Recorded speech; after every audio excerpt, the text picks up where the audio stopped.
இன்று நம்முடைய சட்டப்பேரவையில் மாண்புமிகு முதலமைச்சர் ஐயா ஸ்டாலின் அவர்கள் கரூரில் செப்டம்பர் 27ஆம் தேதி சாயங்காலம் நடந்த அந்த அரசியல் கூட்ட நிகழ்வில் 41 அப்பாவி பொதுமக்கள் தங்களுடைய உயிரை இழந்திருக்கின்றார்கள். அது சம்பந்தமாக முதலமைச்சர் அவர்கள் பேசுகின்ற பொழுது வழக்கம் போல அரசின் மீது தவறில்லை என்றும் காவல்துறையின் மீது தவறில்லை என்றும் பேசியிருக்கின்றார்கள்.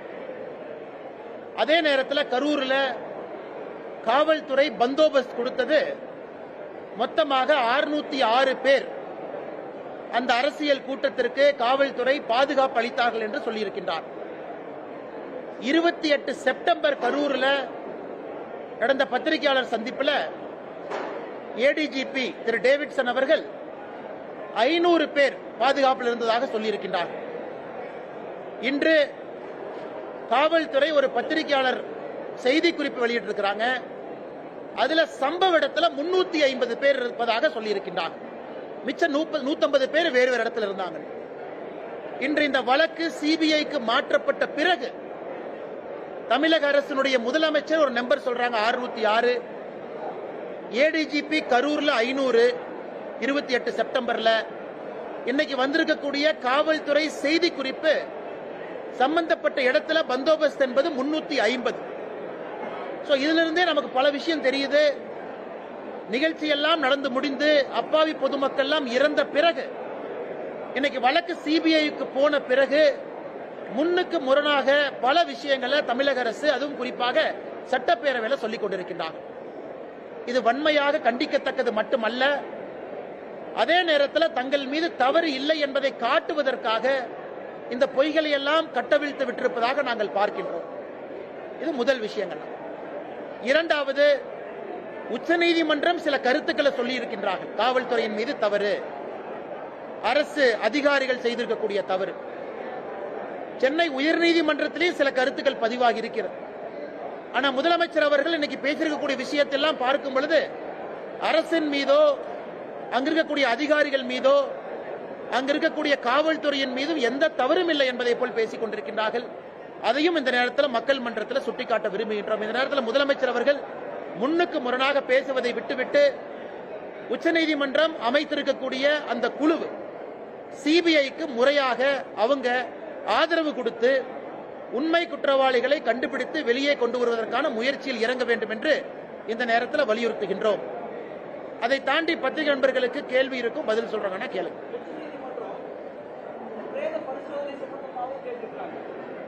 உச்சநீதிமன்றத்தினுடைய அந்த அப்சர்வேஷனை பார்க்கும் பொழுது தமிழக அரசு சொல்லி இருக்கின்றார்கள், காலையில் அதிகாலை, அதாவது 28 செப்டம்பர் அதிகாலை 1:45 மணிக்கு முதல் போஸ்ட்மார்ட்டம் செய்ய ஆரம்பித்தோம்.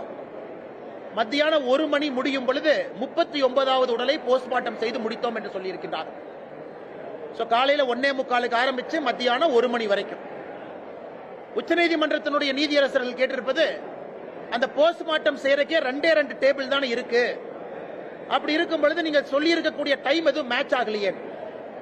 அதை மறைப்பதற்காக இன்னைக்கு முதலமைச்சர் சட்டப்பேரவையில் இவர் புதுசா ஒண்ணு கொண்டு வர்றார். 24 மருத்துவர்கள் தலைமை அப்படின்னு புதுசா ஒண்ணு சொல்றார். 24 மருத்துவர்கள் தலைமையில இந்த உடல் ஆய்வுக்கூறு நடந்துச்சு, போஸ்ட்மார்ட்டம் நடந்துச்சுங்கிறாங்க. இன்னைக்கு உச்சநீதிமன்றம் கேட்கின்ற கேள்வியும் மக்கள் கேட்கிற கேள்வியும், காலையில 1:45க்கு 24 அரசு அங்க வரல, மருத்துவர்கள் வரல. முதல் 4 மணி நேரம் 5 மணி நேரத்தில் எத்தனை போஸ்ட்மார்ட்டம் பண்ணீங்க? முதலமைச்சர் சென்னையிலிருந்து அவசரமா வர்றாங்க. அவர் போவதற்கு முன்பே உதயநிதி ஸ்டாலின் துபாயிலிருந்து வர்றாரு. வந்தவுடனே போறதுக்கு முன்னாடி சில பேருக்கு மாலை போடணும், மரியாதை செய்யணும், போட்டோ எடுக்கணும் என்பதற்காக அவசர கதியிலே இந்த போஸ்ட்மார்ட்டம் செய்ததாகத்தான் நாங்கள் பார்க்கின்றோம். இது நிச்சயமாக சிபிஐ என்கொயரியில் இது வெளியே வரும். 2 டேபிள் வச்சுக்கிட்டு 39 பேர் அன்னைக்கு நீங்க 12 மணி நேரம் கணக்காட்டுறீங்க, அது வாய்ப்பே இல்லை. மருத்துவர்களும் பற்றாக்குறை தான். ஏன்னா சிபிஐ வந்ததுக்கு அப்புறம் லாக் எடுப்பாங்க, கால் லாக் எடுத்து பார்ப்பாங்க, யார் எப்ப வந்தாங்க, யாரு போனாங்க. அதனால அதுவரை பொறுத்திருப்போம். நிச்சயமாக அரசனுடைய பொய்களும் மாண்புமிகு முதலமைச்சர் ஐயா ஸ்டாலின் அவர்களுடைய பொய்களும் அன்னைக்கு வெளியே வரும் என்கின்ற முழு நம்பிக்கை எங்களுக்கு இருக்கு. அதே வேளையில் இந்த உடற்கூறாய்வு சம்பந்தமா அரசியல் செய்ய வேண்டாம் அப்படின்னு சொல்லி சுகாதாரத்துறை அமைச்சர் மா. சுப்பிரமணியன் வந்து எடப்பாடி பழனிசாமி சொல்லியிருக்காங்க. இதுல வந்து அரசியல் செய்வது அப்படிங்கறதே கிடையாதுங்கண்ணா. உச்சநீதிமன்றம் கேட்ட கேள்வியை நாங்க கேட்கிறோம், புதுசா நம்ம கேட்கலையே. உச்சநீதிமன்றத்தில் தமிழக அரசு வைத்திருக்கக்கூடிய வாதத்தில் இருக்கக்கூடிய ஓட்டைகளை உச்சநீதிமன்றம் சுட்டிக்காட்டி இருக்கின்றார்கள். அதன் அடிப்படையில் நம்ம கேட்கிறோம். இவர்கள் புதிதாக 24 மருத்துவர்கள் வந்தாங்க. 24 பேர் சேர்ந்து போஸ்ட்மார்ட்டம் பண்ணாங்க. போஸ்ட்மார்ட்டம் நமக்கு தெரியும், ஒரு மருத்துவர் இருப்பாங்க, அசிஸ்ட் பண்றதுக்கு இருப்பாங்க. போஸ்ட்மார்ட்டம் நடக்கும் சராசரியாக 45 நிமிடம் 1 மணி நேரம் வரைக்கும் அது போகும். அப்படி இருக்கும் பொழுது இவங்க சொல்ற கணக்கு எங்கேயுமே டேலி ஆகலையாங்கன்னா 1:45 காலையில் ஆரம்பிச்சோம், மத்தியானம் 1 மணிக்கு முடிச்சோம், 39வது பாண்டியை ஹேண்ட் ஓவர் பண்ணிட்டோங்கிறாங்க. அதனால்தான் திரும்ப திரும்ப இவர்கள் எதையோ மறைத்து எதையோ செய்ய போய் எங்கேயோ போய் மாட்டிக்கிட்டாங்க. எந்த காரணத்துக்கும் சிபிஐ என்கொயரி நடக்கக்கூடாது என்று தலைகீழாக நின்றார்கள். இன்னைக்கு அது நடக்குது, மாட்ட போறாங்கன்னு தெரியும். அதற்காக இவங்களே நெரட்டிவ் செட் செய்வதாகத்தான் நாங்க பார்க்கிறோம். அவங்களுக்கு என்னென்ன வேலை? அவங்களுக்கு வேலை இல்லை, மிரட்டுறதா அவங்களுக்கு வேலை. அதனால் திரும்ப திரும்ப நான் சொல்வது இதுதான். அண்ணன் திருமாவளவன் அவர்கள் முதலமைச்சர் ஐயாவை போய் சந்திக்கிறாங்க. சந்திங்க. முதலமைச்சரை சந்திச்சு என்ன சொல்றாங்க? அவர் கார்ல போனாரா? இன்னைக்கு பல வீடியோ நாம பாக்குறோம். தனியார் தொலைக்காட்சி நிறுவனம் பல வீடியோ போட்டு காட்டுறீங்க. அந்த 2 வீலர்ல கார் அடித்தது மிக தெளிவாக தெளிவாக நமக்கு தெரியுது. அந்த வீடியோ கேப்சர் ஆனது பாத்தீங்கன்னா மிக தெளிவா அந்த 2 வீலர்ல அடிக்கிறாங்க. அதெல்லாம் மறைச்சிட்டு இன்னைக்கு அண்ணன் திருமாவளவன் அவர்கள் ஸ்டாலின் அவங்கள போய் பார்த்து, இது எப்படி இருக்குன்னா இவர்களை காப்பாற்றிக் கொள்வதற்காக ஆட்சி நடக்குது. ஒரு சாதாரண ரோட்ல போற மனிதரை போய் நீங்க தட்டுறீங்க, கேட்டா முறைச்சு பார்த்தாரு 4 தட்டு தட்டுனுங்கிறீங்க. அதுக்கப்புறம் மருத்துவமனையில போய் நெஞ்சு வலின்னு படுத்திருந்தா அதையும் கேவலப்படுத்துறீங்க. அதை கேள்வி கேட்டா என்னைய மிரட்டுறீங்க. அதை தாண்டி முதலமைச்சரை போய் பார்த்து கம்ப்ளைண்ட் கொடுப்பீங்க. அதுவும் திருமாவளவன் பத்திரிகையாளர் சந்திப்பில் என் பேரை இழுத்து நான் தான் இதற்கு பின்னாடி இருந்தங்கிறார். அந்த 2 வீலர் காரலையும் தெரியாது, யாருன்னே தெரியாது. நான் சாமானிய மனிதனாக குரல் கொடுக்கின்றேன். என்னை போல நீங்களும் குரல் கொடுக்கிறீங்க. அதனால் திருமாவளவன் அவர்கள் இதெல்லாம் விட்டுட்டு நாகரிகமான அரசியலுக்கு வரணும். இது போன்ற வன்முறை, வெறுப்பு அரசியல், மிரட்டுவது, ரோட்ல போறவங்களை இடிப்பது, கேள்வி கேட்டா அடிக்க போவது, இது எந்த விதமான அரசியல்? இவங்க தமிழ்நாட்டில் என்ன மாற்றத்தை கொடுக்க போறாங்க?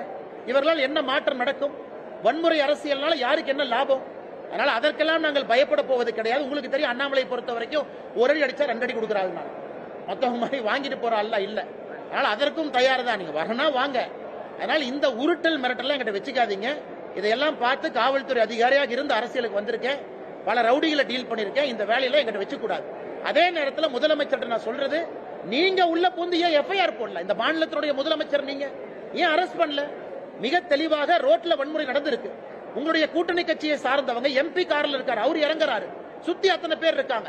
அப்ப முதலமைச்சர் அவர்கள் சாமானிய மனிதனுக்கு ஒரு பாதுகாப்பு கொடுக்க முடியலனா காவல்துறையினுடைய அமைச்சராக இருக்கக்கூடிய மு.க. ஸ்டாலின் அவர்கள் அந்த பதவியில் உட்காரணுமா? ஒரு சாமானிய மனிதனுடைய பாதுகாப்பை உறுதி செய்ய முடியவில்லை என்றால் முதலமைச்சர் என்கின்ற நாட்கள் எதுக்கு வேணும்? அப்ப சாமானிய மனிதனுடைய பாதுகாப்பு முக்கியம் இல்ல, கூட்டணி கட்சி அண்ணா திருமாவளவன் தான் முக்கியம் என்று முதலமைச்சர் அவரும் முடிவெடுத்துட்டார். இது தமிழக மக்கள் அண்ணா இன்னைக்கு அந்த காலம் மாதிரி இல்ல. டிவியில நீங்க அத்தனை ஆங்கிள் போட்டோ எடுக்கிறீங்க, இந்த ஆங்கிள் அந்த ஆங்கிள் போடுறீங்க, தனியார் தொலைக்காட்சி எல்லாத்தையும் நம்ம பாக்குறோம், வேறு வேறு ஆங்கிள் காட்டுறீங்க. சாமானிய மனிதனுக்கு தெரிந்துவிடும் யார் ஏமாத்துறாங்க, யாரு பொய் சொல்றாங்க. அதனால் முதலமைச்சர் இதில் தலையிட்டு நடவடிக்கை எடுத்து காவல்துறையினுடைய மானத்தையும் அரசனுடைய மானத்தையும் காப்பாற்றும். கரூர் சம்பவத்தில் உள்ள அந்த கைது செய்யப்பட்ட மாவட்ட செயலாளருக்கு இன்னைக்கு நீதிமன்றம் ஜாமீன் கொடுத்திருக்குது. இது வந்து தங்களுக்கு கிடைத்த முதல் வெற்றி அப்படின்னு சொல்லி தாவேகா அண்ணா, தாவேகா அவங்க புரிஞ்சுக்கணும், எல்லாரும் புரிஞ்சுக்கணும். நான் தான் முதல்ல இருந்து சொல்றேங்கன்னா, இதுல திரு விஜய் அவர்களை அக்யூஸ் நம்பர் 1 போட முடியாது. அதே நேரத்தில் ஜாமீன் என்பது இயல்பாக எல்லாருக்கும் கிடைக்கத்தான் போகுது. இவங்க யாரும் போய் கொலை பண்ணல, யாரும் கத்தி எடுத்து குத்தல. தவறு நடந்திருந்தால் சிபிஐ வர்றாங்க, அதுக்கான சார்ஜ் ஷீட் பண்ணுவாங்க, எவிடன்ஸ் கொடுப்பாங்க. இன்னைக்கு ஒருவேளை வேகமா ஜாமீன் கிடைச்சிருக்குன்னா அரசு தரப்பு வழக்கறிஞர்கள் அவங்க குற்றச்சாட்டு வச்சிருக்கிறாங்க, குற்றச்சாட்டுக்கான ஆதாரத்தை கொடுக்க முடியவில்லை என்ற அர்த்தம் தான். ஜாமீன் கிடைச்சிருக்குன்னா அரசு தரப்பு வழக்கறிஞர்கள் அப்ப அவங்களால எவிடன்ஸ் கொடுக்க முடியல, அப்ப எவிடன்ஸ் இல்ல. இது ஒரு ஆங்கிள். இன்னொன்று, நீதிமன்றத்தை பொறுத்தவரை எங்கேயும் போக மாட்டாங்க, உள்ளூர்ல தான் இருப்பாங்க. ஜாமீன் போட்டு நீங்க வந்து காவல்துறைக்கு வந்து விசாரணைக்கு ஒத்துழைக்கலாம் சொல்லியிருக்கலாம். ஆனால் இதை பெரிதுபடுத்துவதை விட இந்த நிகழ்வுக்கு பின்னால் யார் இருந்தார்கள் என்பது முக்கியம். அது சிபிஐ என்கொயரியில முழுமையாக வெளியே வரும் என்கிற நம்பிக்கை எனக்கு இருக்கு.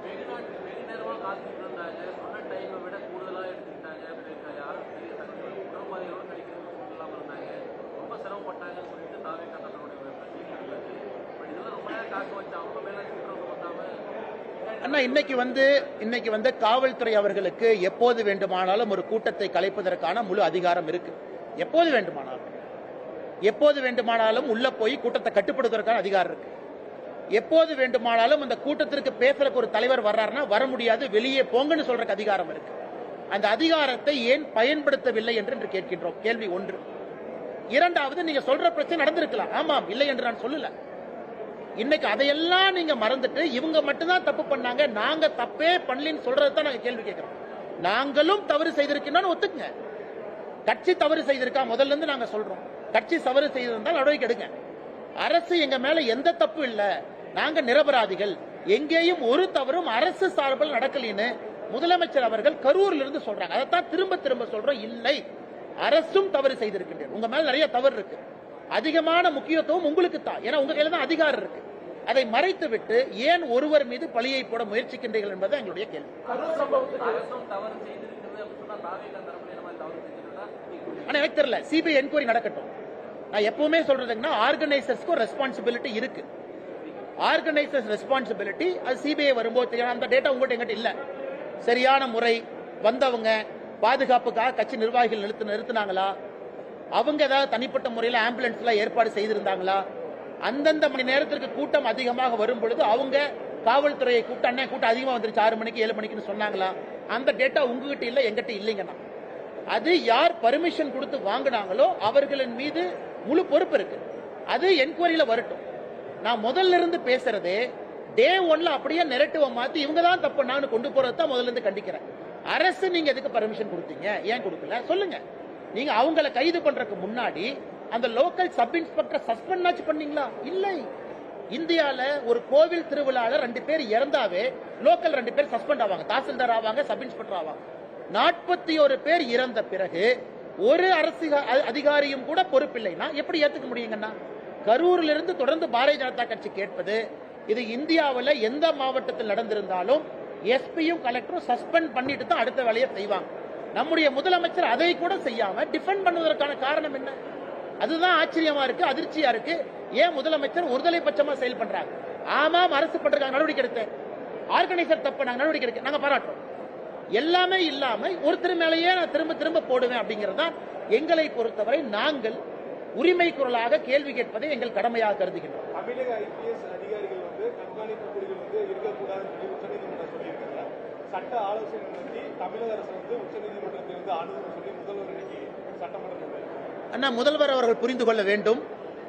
மணிப்பூர்ல கலவரம் நடந்த பொழுது மணிப்பூருக்கு வெளியே இருக்கக்கூடிய காவல்துறை அதிகாரிகளை எஸ்ஐடியில உச்சநீதிமன்றம் போட்டாங்க. அப்ப மணிப்பூர் அரசு ஆலோசனை நடத்தி எங்க மணிப்பூர் போலீஸ் ஆபீசர் போலின்னு கேட்டாங்களா? இன்னைக்கு தமிழகத்துல சிபிஐ என்கொயரி போட்டிருக்கும் பொழுது அதே உச்சநீதிமன்றம் சிபிஐக்கு என்ன சொல்லியிருக்கிறாங்க? தமிழ்நாடு கேடர், ஆனா தமிழ்நாட்டில் பிறந்திருக்காத 2 ஐபிஎஸ் அதிகாரியை போடுறோம்னு சொல்றாங்க. தவறே கிடையாது. அதிகாரி என்றால் தமிழ்நாடுனா வெளிநாடுனா ஒண்ணுதான். அவங்க என்ன நினைக்கிறாங்க, யாரும் இன்ஃபுளுன்ஸ் பண்ணிடக்கூடாது.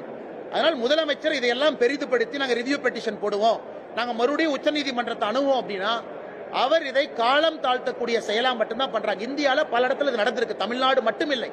பல இடத்துல லோக்கல் ஆபீசர் அவங்க விடல, பல இடத்துல முதலமைச்சர் சந்தோஷப்படணும். கர்நாடகால இருந்து ஆந்திரால இருந்து ஐபிஎஸ் அதிகாரி போடலையே, போட்டுதான் மானம் மொத்தமா போயிருக்கும். தமிழ்நாடு ஐபிஎஸ் அதிகாரி யாரையும் போடாம மணிப்பூர் மாதிரி கர்நாடகா, ஆந்திரா, மகாராஷ்டிரான்னு போட்டுந்தா இன்னைக்கு அட்லீஸ்ட் அதிகாரிகள் தமிழ்நாடு கேடர்ல இருக்கிற அதிகாரிகள் தானே. இதை எதுக்கு முதலமைச்சர் அரசியல் படுத்துறாரு? கரூர் சம்பவத்துக்கு துக்கம் அனுசரிக்கும் விதமா சட்டமன்றத்தில் அதிமுக சட்டமன்ற உறுப்பினர்கள் கருப்பு பேட்ச் அடிச்சுட்டு போறாங்க. அது ரத்த கொதிப்பான்னு சொல்லி அமைச்சரும் சபாநாயகரும் கிண்டல் பண்ணிருக்காங்க. அண்ணா, சபாநாயகரை பொறுத்தவரை அவருடைய செயல்பாடு கடந்த 4.5 ஆண்டுகள் பாத்தீங்கன்னா ஒரு திமுக தொண்டனை விட மிகச் சிறப்பாக இருக்கிறது. முழுசா 100 மார்க் கொடுத்துடலாம். திமுக தொண்டன் கூட கட்சி அந்த அளவுக்கு டிஃபெண்ட் பண்ணல. சபாநாயகர் முழுமையாக திமுகவை டிஃபெண்ட் பண்ணி 100க்கு 100 மார்க் வாங்கியிருக்காரு. முழு பாராட்டு அவருக்கு. ஆனா சபாநாயகர் வேலையை ஒரு நாளும் செய்யல. அவர் சபாநாயகர் இருக்கையில் அமர்ந்து கொண்டு அவர் இத்தனை காலமாக செய்வதெல்லாம் திமுக தொண்ட வேலை தான். இது மட்டும் இல்ல, இன்னைக்கு நம்முடைய பாரதிய ஜனதா கட்சியினுடைய 4 எம்எல்ஏக்கள், நம்முடைய மாநில தலைவர் அண்ணன் நயினார் நாகேந்திரன் அவர்கள், நம்முடைய கோயம்புத்தூர் தெற்கு தொகுதி எம்எல்ஏ அக்கா வானதி ஸ்ரீனிவாசன் அவர்கள், மொடக்குறிச்சி சரஸ்வதி அம்மா, நம்முடைய காந்தி ஐயாவை பல இடத்துல சபாநாயகர் அவமானப்படுத்தியிருக்கார். மைக் ஆஃப் பண்றது, அவங்க பேசும்போது ஏளனமா பார்க்கிறது, இது கடந்த 4.5 ஆண்டுகள்ல தொடர்ச்சியா செய்யறாங்க. இன்னைக்கு அனைத்து இந்திய அண்ணா திராவிட முன்னேற்ற கழகத்தினுடைய சட்டமன்ற உறுப்பினர்கள் அந்த கருப்பு பேட்ச் அணிந்திருக்கும் பொழுது அதையும் மிக கேவலமாக சித்தரிச்சிருக்கிறாங்க. அந்த அளவுக்கு தான் மனிதாபிமானம் இருக்கு. நேத்து ஒருத்தர் சொல்றாரு, நாங்க இதையெல்லாம் தாண்டுவோம், இதெல்லாம் டிராமா தான், இதெல்லாம் தாண்டி மக்கள் ஓட்டு போடுவோம். எப்படி ஓட்டு போடுவாங்கன்னா, தினமும் இது போன்று நீங்க அசிங்கமா பேசுறீங்க, மோசமா பேசுறீங்கன்னா மக்கள் எப்படி உங்க பக்கம் வருவாங்க? அதனால இது மக்கள் மன்றத்தில் மட்டும்தாங்க நான் தீர்ப்பு, வேற எங்கேயும் தீர்ப்பு இல்ல. சபாநாயகர் மோசமாக நடந்து கொண்டதற்கு எஸ்ஐடி நான் வைக்க முடியும். அதனால 2026 மக்கள் மன்றத்தில் சரியான மக்கள் தீர்ப்பு எழுதுவார்கள் என்று நம்புவோம். கரூர் விவகாரத்துல முதல்வர் வந்து பதற்றமடைந்து பயமடைந்து இருக்கிறாரு அப்படின்னு சொல்லி எடப்பாடி பழனிசாமி வந்து இன்னைக்கு சொல்லியிருக்காரு. அதிமுக வந்து பல்வேறு கேள்விகளை வந்து அங்க முன்வைச்சாங்க. ஆனா வந்து பாத்தீங்கன்னா அமைச்சர்கள் முதல்வரும் மாறி மாறி பழைய, அதாவது கள்ளக்குறிச்சி விவகாரத்தையோ தூத்துக்குடி சம்பவங்களையும் வந்து மேற்கோள் கேட்டு பார்த்தாங்க. ஆனா கரூர் விவகாரத்தை பெரிய அளவில் பேசலாம். ஆனா அதனாலதான் பாத்தீங்கன்னா நேத்து நான் வேற எந்த செய்தித்தாளையும் சொல்லிங்கன்னா தினகரன்ல செய்தி வந்துச்சு. தினகரன் வந்து அபிஷியலா திராவிட முன்னேற்ற கழகத்திற்கு தொடர்பு இருக்கக்கூடிய ஒரு செய்தி நிறுவனம், அவங்க இருக்கிறாங்க, நல்லது.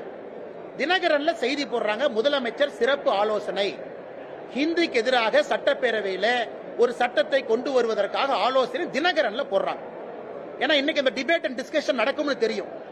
இன்னைக்கு காலையில இருந்து டிபேட் அண்ட் டிஸ்கஷன் என்ன? ஹிந்தி படத்தை தடை பண்ண போறாங்களா, ஹிந்தி பாட்டை தடை பண்ண போறாங்களா, ஹிந்தி பேரை தடை பண்ண போறாங்களா? இத மக்கள் மன்றத்தில் பேச வச்சு கரூர் இஷ்யூவா பேசக்கூடாது என்பதை மடைமாற்றும் விதமாக திராவிட முன்னேற்ற கழகம் எடுத்தாங்க. இன்னைக்கு பத்திரிகை நண்பர்கள் கேட்ட பிறகு திமுக காரங்க சொல்றாங்க, நாங்க அந்த மாதிரி சொல்லவே இல்லையே, நீங்க எதுக்கு பொய் சொல்றீங்க, நீங்க எதுக்கு பதட்டமாகறீங்க? அப்படி இருக்கும் பொழுது தினகரன் செய்தி ட்விட்டர்ல நேத்து எப்படி வந்துச்சு? அதனால் மறைப்பதற்காக பல விஷயத்தை மாத்தி மாத்தி பேசுறீங்க, நேரடியா கேள்விக்கு பதில் சொல்ல மாட்டீங்க. மாண்புமிகு முதலமைச்சர் ஐயா ஸ்டாலின் அவர்கள் தவறான தரவுகளை கொடுக்குறீங்க. 606 ஒரு நம்பரை சட்டமன்றத்தில் சொல்றீங்க, ஆனா ஏடிஜிபி 500 சொல்றாரு. மத்தியானம் ரிலீஸ் பண்ணிருக்கிற பிரஸ் நோட்ல 350ங்கிறீங்க. எப்படி நண்பரோ எனக்கோ உங்களுக்கோ முதலமைச்சர் மீது நம்பிக்கை வரும்? அதனால முதலமைச்சர் அதிகாரிகள் தவறான வழி நடத்துறாங்களா, இல்ல முதலமைச்சரே தன்னை தவறாக வழி நடத்துறாரா? அவர் தான் நமக்கு சொல்லுங்க.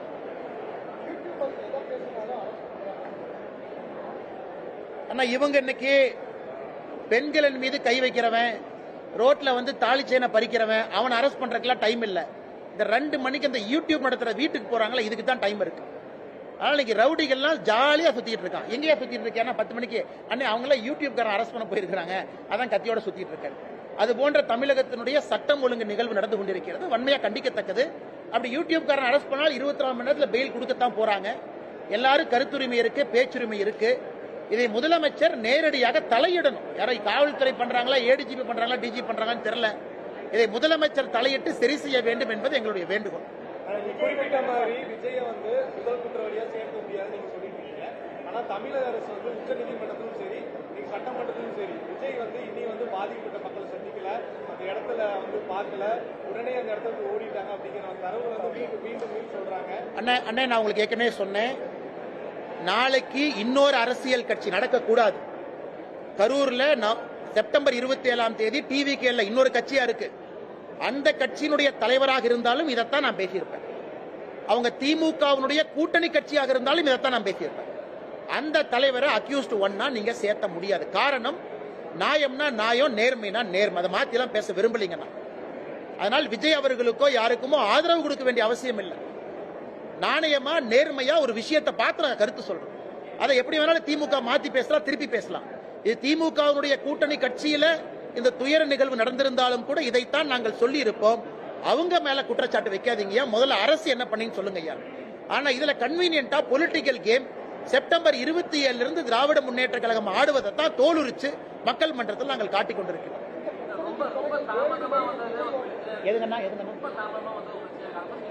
அண்ணா நான் பேசுறேன் தலைவா, இங்க பாருங்க தலைவா, சாரி சார்.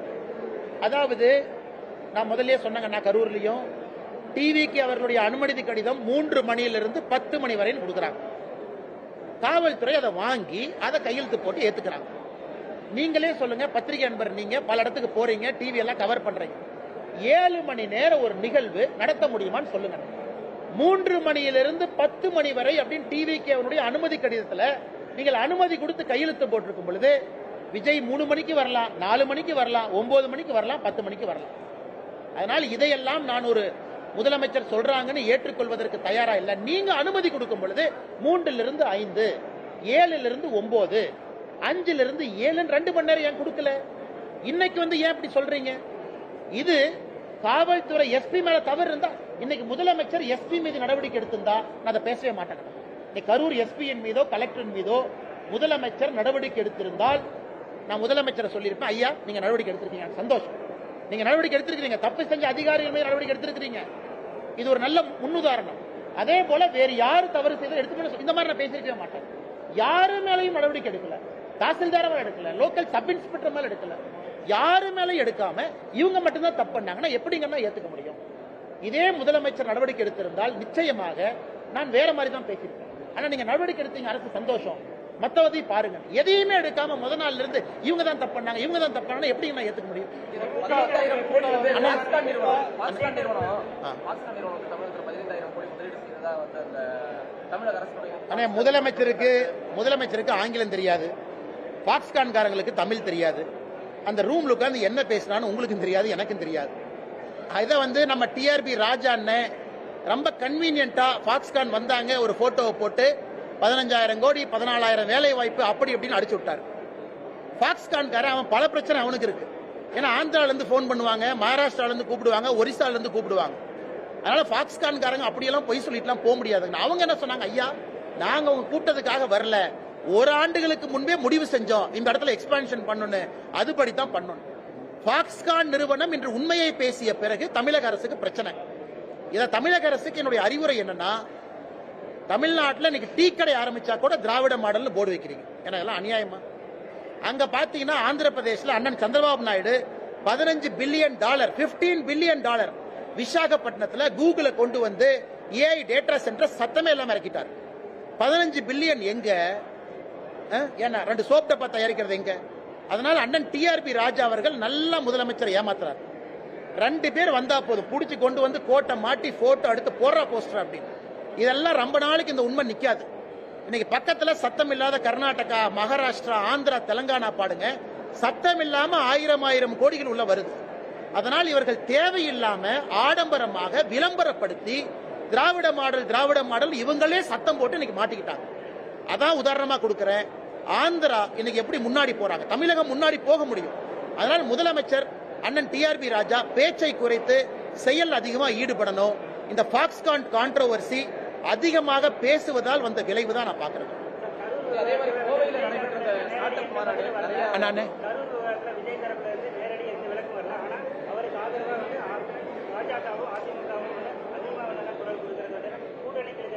யார் சொல்றாங்கன்னா,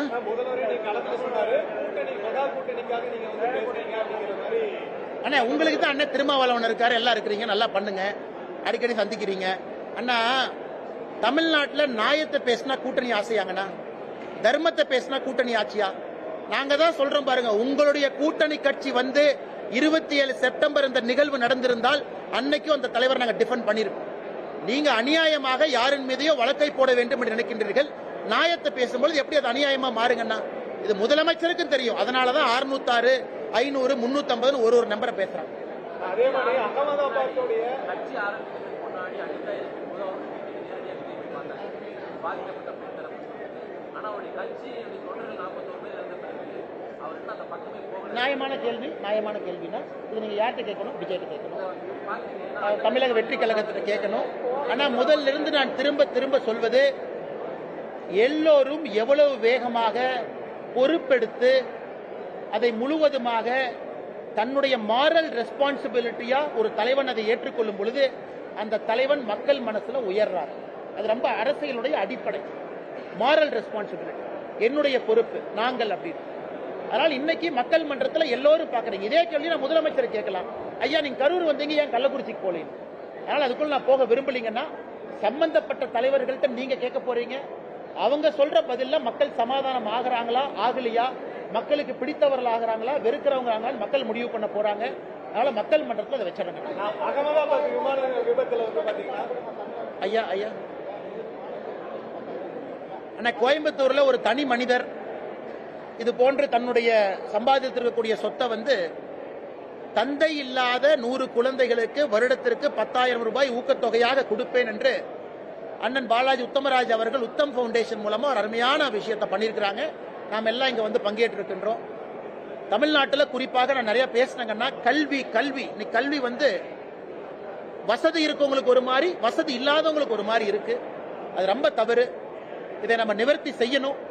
இது உடனடியாக அடுத்த 10 ஆண்டுகளுக்குள்ள கல்வி என்பது சமமாக எல்லோருக்கும் வருவதற்கான வாய்ப்பை ஏற்படுத்தி கொடுக்கணும். அதை செய்யணும். அதுவரை ஒரு பாலாஜி உத்தமராஜ் பத்தாது, 100, 200, 1000 பேர் வேணும். அண்ணன் பேரை சொல்றேன், பேர் தெரியாதவங்க எத்தனையோ பேர் வேலை செய்யறாங்க. அது போன்ற நல்லவர்கள் நமக்கு நிறைய கிடைக்கும். உடற்குறை சர்ச்சை வந்து அகமதாபாத் விமான விபத்தை மேற்கொண்டு காட்டிக்காங்க. 12 மணி நேரத்துல 29 உடல்கள் வந்து உடற்குறை செய்யப்படுச்சு. அதே மாதிரிதான் இங்க வந்து 5 டேபிள்ல 14 மணி நேரத்துல வந்து 39 உடல்கள் வந்து உடற்குறை செய்யப்படுது. நீங்க வந்து ஒரு தகவல் சொல்லிருக்காங்க. அண்ணா இதுல எதுவுமே தவறு சரின்னு நான் சொல்லிங்கண்ணா. தமிழ்நாடு அரசு சொல்லி இருக்கக்கூடிய மருத்துவர்கள் எண்ணிக்கைக்கும் டேபிள் எண்ணிக்கைக்கும் 39 நபர்களுக்கும் சம்பந்தம் இல்லைங்கிறதா நம்ம ஆர்குமெண்ட். 24 டாக்டர் காலைல 1:45 வந்தாங்களா இல்லை என்பதுதான் நம்ம ஆர்குமெண்ட். இன்னைக்கு குஜராத் அரசு எனக்கு தெரியாதுங்க டேட்டா, எத்தனை மருத்துவர்கள் எத்தனை டேபிள்ல எத்தனை பேர் பண்ணாங்க அந்த டேட்டா எல்லாம் என்னால சொல்ல முடியாதுங்கன்னா. தமிழ்நாடு அரசு சொல்லி இருக்கக்கூடிய டேட்டாவை நம்ம கொஸ்டின் பண்றோம். அதைத்தான் உச்சநீதிமன்றமும் கொஸ்டின் பண்ணிருக்காங்க.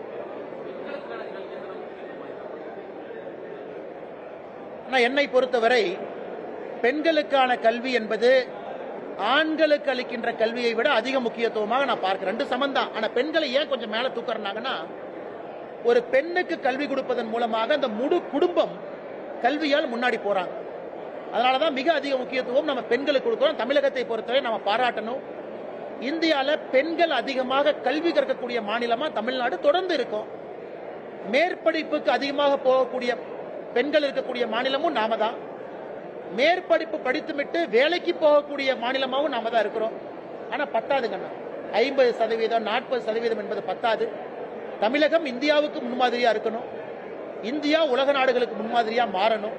அதனால் பெண்களுக்கு மிக மிக முக்கியம். அதனால ரொம்ப சந்தோஷம். தந்தை இழந்த பெண் குழந்தைகள், ஆண் குழந்தைகள் 2 பேர் வந்திருக்கிறாங்க. கல்விக்கு ஊக்கத்தொகை. இது முதலமைச்சரோ நாளை வேறு அரசியல் தலைவர்களோ இது ரொம்ப உன்னிப்பா ஸ்டடி பண்ணி பண்ணது. ரொம்ப பேசல இது இல்லைங்கன்னா, பின்லாந்து, நார்வே, அமெரிக்கா, யூகே எல்லாம் போய் ஜெர்மனி எல்லாம் ஸ்டடி பண்ணி ஒரு நல்ல ஒரு திட்டத்தை நம்முடைய தமிழகத்திற்கு கொண்டு வந்து இந்தியாவுடைய முன்மாதிரி மாநிலமா மாற்ற முடியும். முன்னாள் அமைச்சர் செங்கோட்டையனோட போகும்போது ஒன்னா பிளைட்ல போனீங்க, வரும்போது ஒன்னா வந்துருக்கீங்க. அரசியல் சம்பந்தமா ஏன்னா தலைவா, அதுக்கு நல்ல கேள்வி. போன முறை இங்கிருந்து போகும்போது சிஎம் அவங்க வந்தாங்க. சிஎம் அவங்க நம்முடைய கோயம்புத்தூருக்கு வந்திருக்கிறாங்க. அவர் விமானத்துக்குள்ள வந்த பிறகு எந்திரிச்சு அவருக்கு மரியாதை செலுத்தி கோயம்புத்தூர்ல இந்த திட்டங்களை எல்லாம் கொடுத்ததற்காக நன்றியும் தெரிவித்து தான் என்னோட இருக்கையில போய் அமர்ந்தங்கன்னா. ஏன்னா நம்ம முதலமைச்சர் வந்திருக்கிறாங்க, அது வேறு. அரசியல் வேறு, அது வேறு. அதே போல நாம விமானத்தில் போகும்பொழுது, ட்ரெயின்ல போகும்போது, பஸ்ல போகும்போது வர்றாங்க. இன்னைக்கு அண்ணன் செங்கோட்டையன் அவர்கள் பக்கத்தில் வந்தாங்க. பிளைட் ஏறினோடனே அவரு தூங்கிட்டாரு. நான் புத்தகம் படித்துக் கொண்டிருந்தேன். இதுக்கு சாட்சி வந்து ஏர் ஹோஸ்டஸ் மட்டும்தான். நான் என்ன சொன்னாலும் நீங்க நம்ப மாட்டீங்க. நான் புக்கு படிச்சு அவர் தூங்கிட்டாரு. இறங்கும் போது நல்லா இருக்கீங்களான்னு கேட்டாரு. இறங்கி வெளியே வந்துட்டோம். வெளியே வரும்போது நீங்க போட்டோ எடுத்தீங்க. ஆனா விமானத்தில் அவர் தூங்குனது ஏர் ஹோஸ்டஸ் தாங்க நான் தெரியும். ஏன்னா அவரு வந்து சட்டப்பேரவையிலிருந்து வர்றாரு. நாங்கள் பேசவே இல்லை. நான் புத்தகம் படிச்சு அவர் தூங்கினாரு. எந்த அரசியல பேசுறாரு? போகும்போது பேசல, வரும்போது பேசல. ஆனா நீங்க விஜய்க்கு ஆதரவா பேசுறது, நிலைப்பாடுக்கு ஆதரவா பேசுறதும், அதிமுக எடப்பாடி பேசுறதும் இருவருக்குமே வந்து பேசுறாங்க. விஜய்க்கு வந்து காவி சாயம் வந்து பூசுறாங்க. இந்த காவி சாயம் பூசுறத எப்படி பாக்குறீங்க? ஆனா கடைசி கேள்வி எடுத்துக்கோங்கண்ணே, உங்களுக்கு நேரம் ஆயிட்டு இருக்கு. ஆனா விஜய் அவர்களுடைய சித்தாந்தம் வேறு, எங்கள் சித்தாந்தம் வேறுங்கண்ணா. ஃபுல் ஸ்டாப்ண்ணா, அவ்வளவு முடிஞ்சு போச்சுங்கண்ணா. அதுக்கு மேல நான் எதுவும் சொல்ல விரும்பலீங்கன்னா, சித்தாந்தம் அடிப்படையிலே வேறு வேறு சித்தாந்தம். ஆனா ஒரு நியாயத்திற்காக ஒரு உண்மையை பேசுவது என்னை பொறுத்தவரை தவறில்லை, எங்கள் உரிமை, கடமை. அதுல அரசியல் சாயமெல்லாம் கோர்த்து அதை பூசி பார்ப்பது அது அழகல்லன்னு தான் நான் பார்க்கிறேன். ஏன்னா பல இடத்துல நாம பல பேர்த்த பாராட்டி இருக்கிறோம், பல பேர்த்தின் மீது குற்றச்சாட்டு வச்சிருக்கிறோம். அப்படித்தான் நீங்க அதை பார்க்கணுங்க. என்னன்னு